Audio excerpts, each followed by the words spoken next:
Hello बच्चों, कैसे हैं आप लोग। आपका इस क्लास में स्वागत है।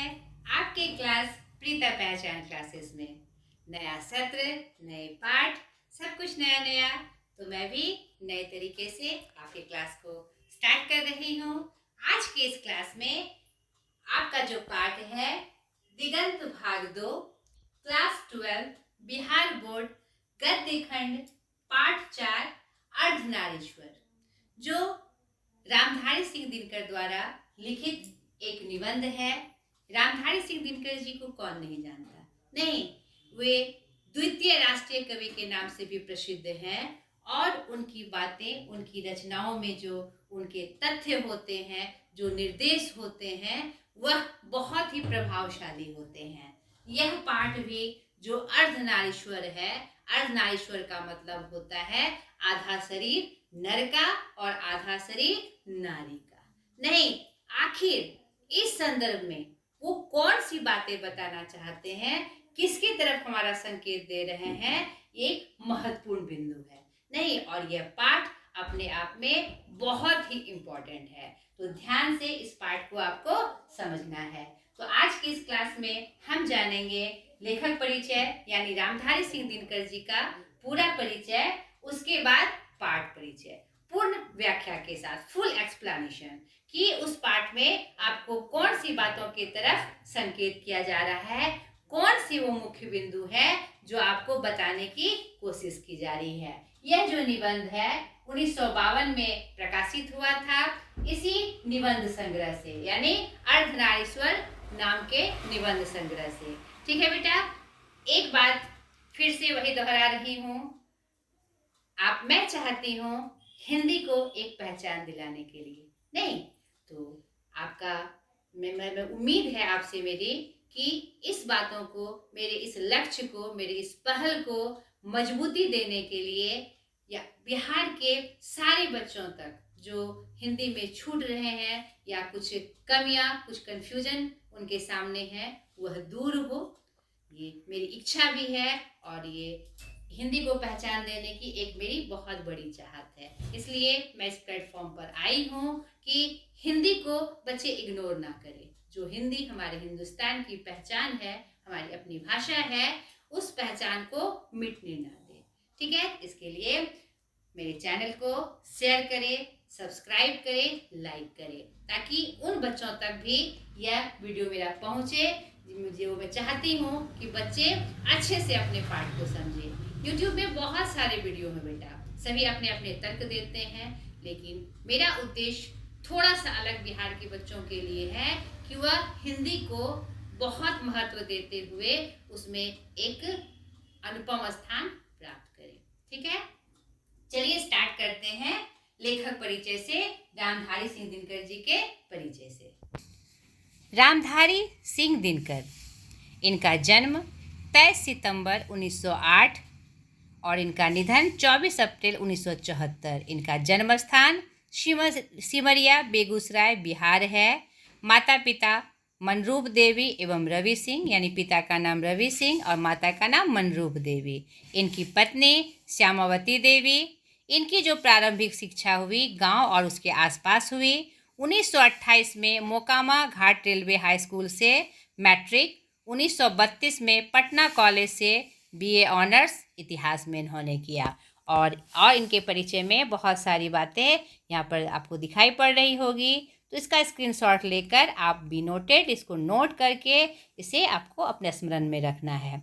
ठीक है बेटा, तो इनको आप लास्ट का जो इनका परिचय है पुरस्कार एवं सम्मान के रूप में, यह बहुत इम्पॉर्टेंट है। और इनकी जो कृतियाँ हैं, प्रमुख कृतियाँ, वह भी आपको इस विषय के साथ याद रखनी है, क्योंकि आपके प्रश्न में, एग्जाम के प्रश्न में MCQ क्वेश्चन आते हैं, ऑब्जेक्टिव टाइप क्वेश्चन आते हैं, तो यह आपके लिए बहुत आवश्यक है। और ऐसे भी जनरल नॉलेज के लिए भी जो प्रमुख राइटर्स हुए हमारे हिंदी साहित्य में, उनकी पूरी जानकारी आपके लिए आवश्यक है। तो देखिए इनकी विशेषता के रूप में पुरस्कार और सम्मान जो इन्हें प्राप्त हुए, तो संस्कृति के 4 अध्याय पर इन्हें साहित्य अकादमी एवं उर्वशी पर भारतीय ज्ञानपीठ पुरस्कार इन्हें प्राप्त हुआ है, जो साहित्य का सर्वोच्च सम्मान है।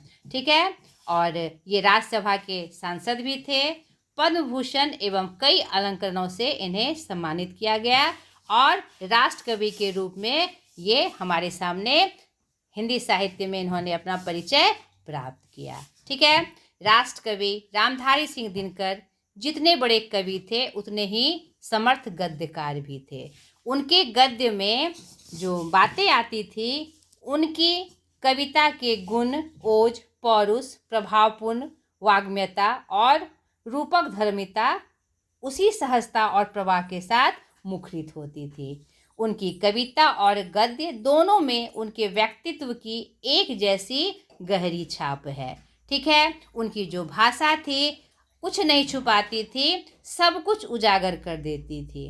अब यह पाठकों श्रोताओं की ग्रहणशीलता पर निर्भर है कि वह कितनी जागरूकता और चौकन्नापन उनके पाठ को पढ़ने में दिखाते हैं। ठीक है, दिनकर छायावादोत्तर युग के प्रमुख कवि थे, यानी छायावाद के बाद के ये प्रमुख कवि थे। छायावाद क्या है? हमारा आधुनिक हिंदी साहित्य का एक काल है। ठीक है, तो ये इनका एक विशेष परिचय हमने आपको दिया। अब जो इनका पाठ हमारी पाठ्य पुस्तक में समाहित है, जिनके बारे में हमें चर्चा जाननी है, वह है अर्धनारीश्वर। जबकि हमने शुरुआत में ही आपको बताया अर्धनारीश्वर यानी आधा नर का आधा नारी का। तो इस शीर्षक के माध्यम से एक महत्वपूर्ण बात, एक महत्वपूर्ण तथ्य जो आज के समय के लिए भी बहुत ही प्रासंगिक है, उसके तरफ लेखक हमारा इशारा कर रहे हैं और बहुत ही सुंदर प्रतीक के साथ, एक बहुत ही सुंदर उदाहरण के साथ। अर्धनारीश्वर किन्हें कहा गया है? शिव पार्वती के जुगल रूप को, यानी आधा शिव का रूप, आधा पार्वती का रूप। आखिर यह जो रूप हमें दिखाई पड़ा हमारे क्या कहते हैं पुराने धर्म ग्रंथों के माध्यम से, जिसे हम बहुत पसंद भी करते हैं, नहीं, हम अर्धनारीश्वर के रूप में भगवान शिव और माता पार्वती की पूजा भी करते हैं और उस स्वरूप को एक आकर्षक नहीं, एक सम्मोहक और एक सम्मानजनीय प्रतिष्ठा प्राप्त कराते हैं। लेकिन कभी हमने यह ध्यान नहीं दिया विशेष रूप से आखिर यह जो अर्धनारीश्वर का रूप है हमें कौन सा संदेश देती है। नहीं, इसी क्रम में इसी भाव को बताते हुए यहाँ पर लेखक ने अपने निबंध को स्टार्ट किया है और यह इस रूप में संदेश है कि आज जो इस स्थिति है हमारे समाज में नर और नारी की, यह इससे विपरीत दिखाई पड़ती है। यहाँ पर इस प्रतीक के माध्यम से वह बता रहे हैं कि अर्धनारीश्वर जो है शंकर और पार्वती का कल्पित रूप, जिसका आधा अंग पुरुष और आधा अंग नारी का होता है। यानी इससे यह लेसन मिलता है हमें कि एक ही मूर्ति की दो आंखें, एक रसमयी और दूसरी विकराल, एक ही मूर्ति की भुजाएं एक त्रिशूल उठाए और दूसरी चूड़ियों उंगलियों में अलंकार को धारण किए हुए, दो पांव एक जड़ीदार साड़ी में और दूसरा बाघंबर से ढका हुआ, यानी दोनों अपने आप में एक समान है। पुरुष के बिना नारी अधूरी है और नारी के बिना पुरुष अधूरा है। दोनों के समान सहयोग से ही हमारा जीवन चक्र चलता है। दोनों के यानी शिव और शक्ति के समान योग से ही हमारे अंदर संतुलन आ सकता है। नहीं, इसी प्रतीक को समझाते हुए लेखक अपनी धारणा आज के संदर्भ में पुरुष और स्त्रियों का जो रूप है समाज में, उसके तरफ हमारा ध्यान आकर्षित करते हैं। नहीं कि यह जो समन्वयता है आज के संदर्भ में दिखाई नहीं पड़ती है, कहीं भी यह रूप आज के संदर्भ में दिखाई नहीं पड़ता। आज सब जगह संसार में पुरुष पुरुष है और स्त्री स्त्री है। नारी समझती है कि पुरुष के गुण सीखने में उसके नारीत्व को ठेस लगेगी, इसी प्रकार पुरुष भी स्त्रियोचित गुणों को अपनाकर समाज में स्त्रीण कहलाने से घबराता है। यानी आज ये जो संकेत लेखक कर रहे हैं यह एक मुख्य बिंदु है। आज जो समाज में असमानता आई है पुरुष और नारी के बीच आज जो कलह आए हैं, आज जो द्वंद्व दिख रहा है इस प्रसंग में, इसी बोध के कारण आज जो हम उस स्वरूप के मूल स्वरूप को भूल रहे हैं, उसके जो नियम है, उसी से संदेश प्राप्त हो रहा है, निर्देश प्राप्त हो रहा है, वह जो हम भूल रहे हैं, इसीलिए आज हमारा संतुलन बिगड़ रहा है। इसी क्रम में वह बहुत से उदाहरण देते हुए, बहुत सारे बिंदुओं पर विचार रखते हुए, बहुत सारे रचनाकारों के माध्यम से, बहुत सारे पुराने जो ऋषि मुनि हुए, जो लेखक रचनाकार हुए, विद्वान हुए, उनके माध्यम से यह रूप कैसे हमारे सामने बदल गया अर्धनारीश्वर का, उसी की तरफ हमारा ध्यान आकर्षित कर रहे हैं। तो सर्वप्रथम आपको इस पाठ को पूरा पढ़ना है।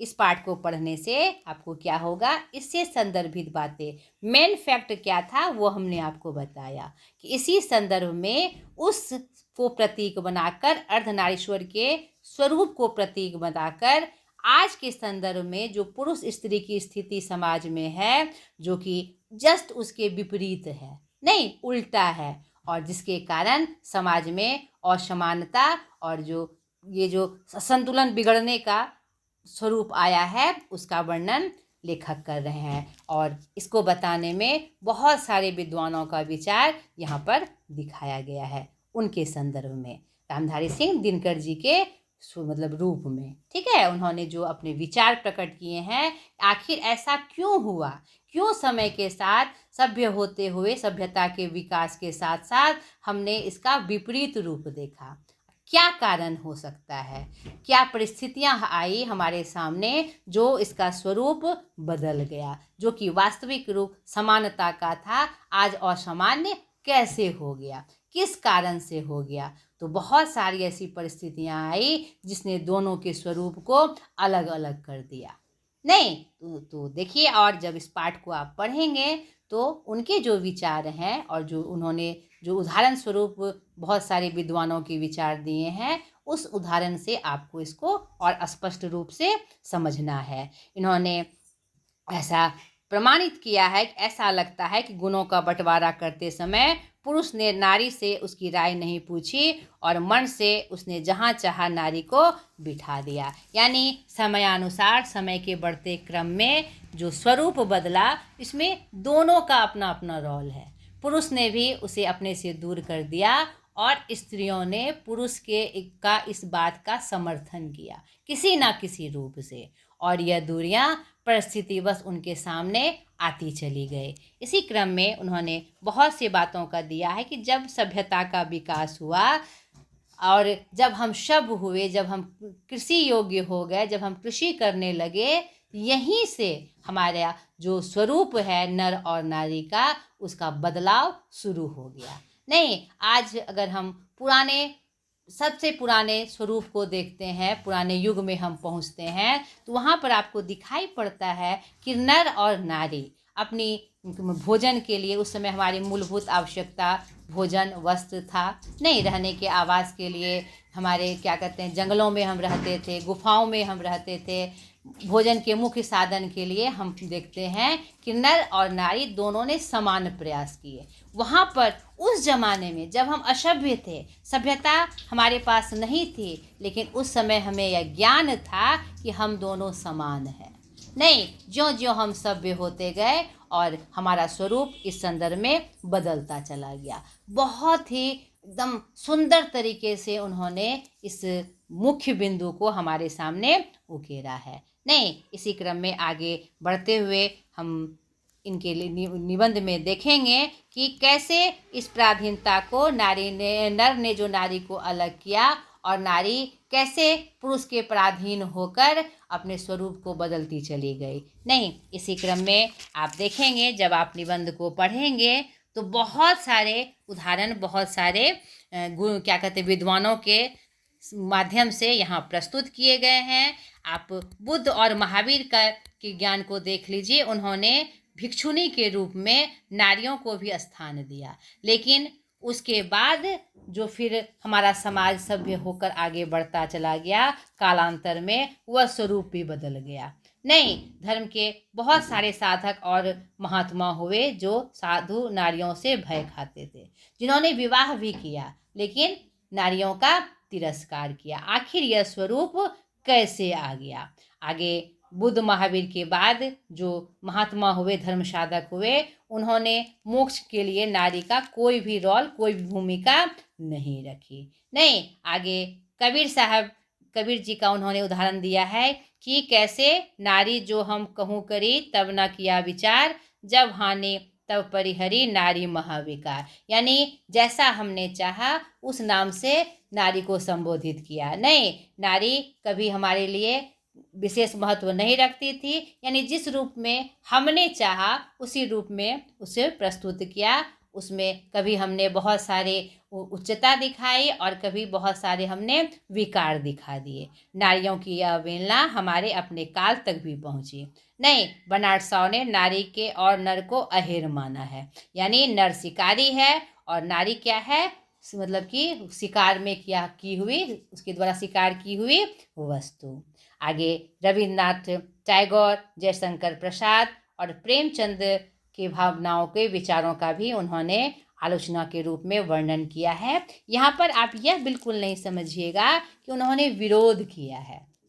नहीं, उन्होंने इन विद्वानों का विरोध नहीं किया है। उन्होंने अपनी बातों को हम तक पहुँचाने के लिए ये उदाहरण दिए हैं कि आखिर क्यों ऐसी परिस्थिति आई, ताकि हम मूल स्वरूप को भूलकर यहाँ पर हमने असमानता की भावना को हम अपने सामने प्रस्तुत किया और समाज में पुरुष नारी को बांटते चले गए। नहीं, इसी प्रकार प्रसाद जी ने, मतलब प्रसाद जी की, जयशंकर प्रसाद जी के बारे के विचार को भी उन्होंने यहाँ प्रस्तुत किया है, जहाँ उनके विचारों में भी विभिन्नता नर और नारी के बीच में है। नहीं, ईड़ा के विषय में यदि कहा जाए कि ईड़ा वह नारी है जिसने पुरुषों के गुण सीखे हैं, तो निष्कर्ष यही निकलेगा कि प्रसाद जी भी नारी को पुरुषों के क्षेत्र से अलग रखना चाहते हैं। और रविन्द्रनाथ का यह तो मत और भी स्पष्ट है। यहाँ पर उनके लिखे हुए रचनाएं हैं जिसका अर्थ है नारी की सार्थकता उसकी भंगिमा के मोहक और आकर्षक होने में है, यानी उन्होंने आकर्षण का एक वस्तु बनाकर रख दिया। यहाँ पर वो विरोध नहीं कर रहे हैं, जो विचार परिस्थितिवश हमारे समाज में आए, उनका जो रूप बदलता हुआ स्वरूप हमारे सामने दिखा, उसके बाद से जब से हमने कृषि करना सीखा, तब से आज तक, आज के प्रसंग में जो उनका स्वरूप बदलता चला गया, उन्हीं का उदाहरण वह एक एक करके प्रस्तुत कर रहे हैं। नहीं, यहाँ पर और भी बहुत सारे उदाहरणों के साथ उन्होंने इस बात को स्पष्ट किया है और बीच बीच में अपने तर्क को कि नारी और नर एक ही द्रव्य की दो ढली प्रतिमाएं हैं। आरंभ में दोनों बहुत कुछ समान थे, लेकिन आज भी प्रत्येक नारी में कहीं ना कहीं एक प्रच्छन्न नर है, तो प्रत्येक नर में कहीं ना कहीं एक क्षीण नारी। तो यह जो स्वरूप आया समय के साथ, यह क्यों आया? नहीं, इसी संदर्भ में एक गंभीर विचार दिनकर जी ने यहाँ प्रस्तुत किया है और आगे भी बहुत सारे उदाहरणों के साथ इस बात को उन्होंने स्पष्ट किया है। नहीं, नर नारी के प्रचलित संबंधों को मनोवैज्ञानिक प्रभाव संसार के इतिहास पर पड़ रहा है और तब तक यह संबंध नहीं सुधरेगा जब शांति मार्ग की सारी बाधाएं दूर नहीं होगी। यानी नारी की कोमलता जो है करते करते इतनी कोमल हो गई है और कोमल होते होते इतनी दुर्बल हो गई है कि पुरुष नारी के संबंध में आज हमारे सामने असमानता दिखाई पड़ रही है और उस शिव और पार्वती यानी शिव और शक्ति के स्वरूप को, उस अर्धनारीश्वर के स्वरूप को हम भूलते जा रहे हैं। तो यहाँ पर इस महत्वपूर्ण बिंदु की तरफ दिनकर जी ने इशारा किया है जो कि आज के लिए बहुत प्रासंगिक है। नहीं, अगर यह स्वरूप नहीं बदलेगा, एक समय ऐसी स्थिति आ जाएगी कि दोनों दो रास्ते पर चलेंगे और जो संतुलन है वह बिगड़ जाएगा। यानी धरती पर शिव और शक्ति का जो संतुलन है, दोनों के समान स्वरूप के रूप में, अर्धनारीश्वर के रूप में, उसकी जो महत्ता होगी खत्म हो जाएगी। नहीं, गांधी जी ने अपने जीवन के अंतिम दिनों में नारीत्व की भी साधना की थी। उन्होंने अंततः इस भावना को समझा। नहीं, तो आज आवश्यक है कि अर्धनारीश्वर के उस स्वरूप को अपनाने की। अर्धनारीश्वर केवल इसी बात का प्रतीक नहीं है कि नारी और नर जब तक अलग हैं तब तक दोनों अधूरे हैं, बल्कि इस बात की भी यह पुष्टि करता है कि पुरुष में नारीत्व की ज्योति जगे और यह कि प्रत्येक नारी में भी पौरुष का अस्पष्ट आभास हो। तो इसी क्रम में एक पद को बताते हुए अपने इस मुख्य बिंदु को वह खत्म करते हैं। क्या?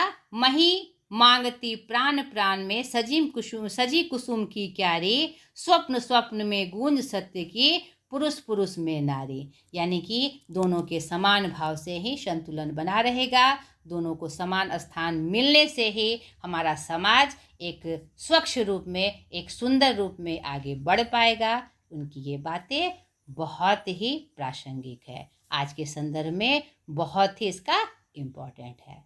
तो आपके पाठ का पूरा सार, पूरी व्याख्या हमने आपको बताई। अगले वीडियो में इसी के प्रश्न अभ्यास के साथ मैं फिर हाजिर हो जाऊंगी। सर्वप्रथम इस पाठ को आपको अच्छे से पढ़ना है बेटा, ताकि इसकी विषय वस्तु आपको अच्छे से समझ में आ जाए। ढेर सारी शुभकामनाओं के साथ आज तक के लिए इतना ही। बाय।